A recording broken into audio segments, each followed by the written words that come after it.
On the very day that Nelson Mandela died, the premiere of a new film about his life opened in London. Amazing coincidence.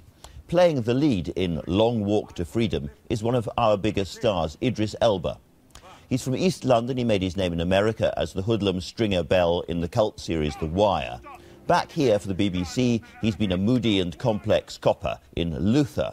When I met Idris Elba, he told me how his own father, who also died recently, had informed his portrayal and understanding of Nelson Mandela. I was certainly aware, because of my dad, he's not so much political, but he was a real sort of people's force, you know, sort of a trade unionist, and he was always, you know, sort of championing Mandela. And so he was in your mind when you were playing Mandela? Absolutely. My dad was 76 when he passed, but he was the only man I knew at that age who sat a certain way, and I sort of looked at him and then thought, well, without having met Mandela, that was how I was going to start to build him. So I could so relate with his energy. I have cherished the ideal of a free society.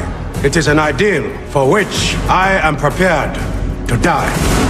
The sentence will be life imprisonment. Amanda!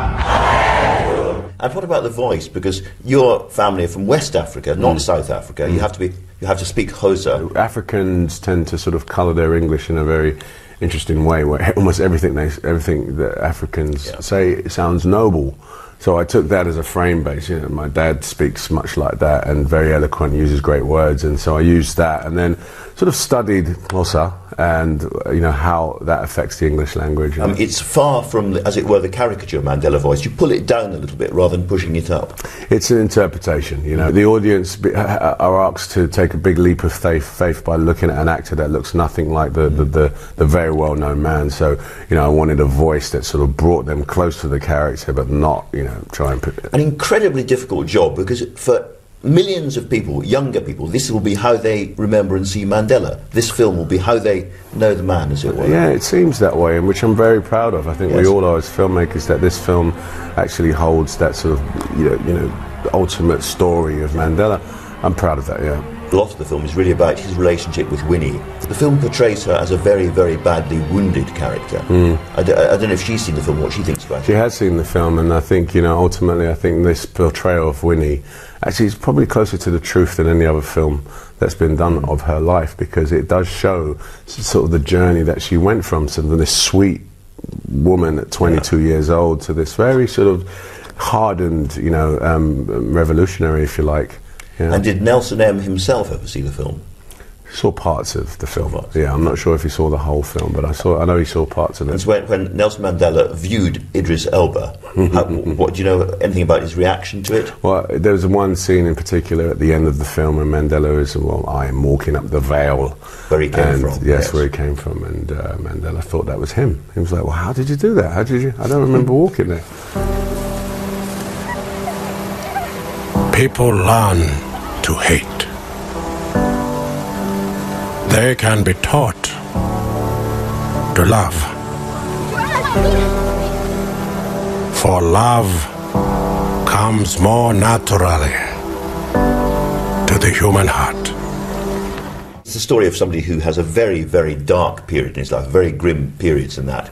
A lot of people would look at your life and say that you've just been showered with all the good things, a cornucopia of good fortune, wonderful parts, you know, the whimpering of women every time you pass through a room from either side, etc. Has your life been that easy? No. I mean, I'm a career actor. You know, I started at 16. You know, I got my first professional job at 19, and yes, I've worked. I've been very fortunate, but I've had moments where it's been very hard. You had to leave Britain, I think, at one point because you felt there weren't the parts for black actors on British television. No, that's not true. I did work here. I just wanted to get into a bigger pond, if you like, and America had that And appeal. You sure did. You landed in The Wire, which is about the biggest pond that American television has produced yet. I'm going to tell you what you do. What day is it today? Friday? What happened on Friday? Payday. Not this Friday. Why not? No, what you going to do, you going to call him like you going to pay him? And then you crack him. You tell him you're not happy. When The Wire began, that character wasn't written up as much. And I think David Simon saw the chemistry between all the characters in the street level Baltimore. He's almost like the father figure for the streets for a long time. Right, exactly. He gives these big speeches. Yeah. How much did that role affect Luther? Because again, a very morally compromised, complicated, rich role, been hugely successful here.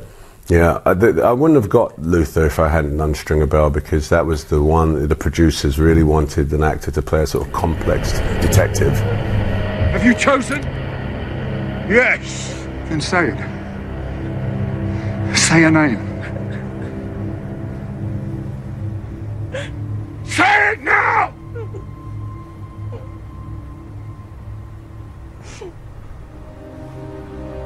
After Luther, there can be nobody who says there's poor writing in British television, or there isn't enough good writing, because the writing is sensational. It's not about just writing for black characters or white characters, you know, it's about writing good, relatable stories that fit into our, you know, our culture, and that's what that's what good writing has always done for the BBC and television in this country. You're incredibly driven. Was there a sort of low moment when you thought, I'm going to show all these people, I'm going to show them what I can do, that's kept you going ever since? Since playing Mandela, you know, I've sort of figured that there's a lot, there's so much I can do. You know, I have this beacon that's sitting on my head, and, you know, there's some way to sort of point that beacon towards change and helping others. I'm so aware of what I can do now. I'm sort of using that analogy of a beacon, but, you know, there are people that are just a little lost and not sure what way to go, and I think, you know, following, not my example, but following the idea that you can come from wherever you want in the world and go to where you want to go. So do you see some kind of mentoring role coming out of the Mandela experience? Are you going to go and be talking to young people in East London, or what?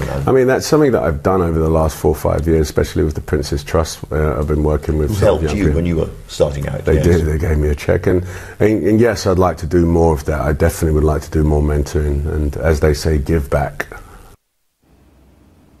Idris Elba.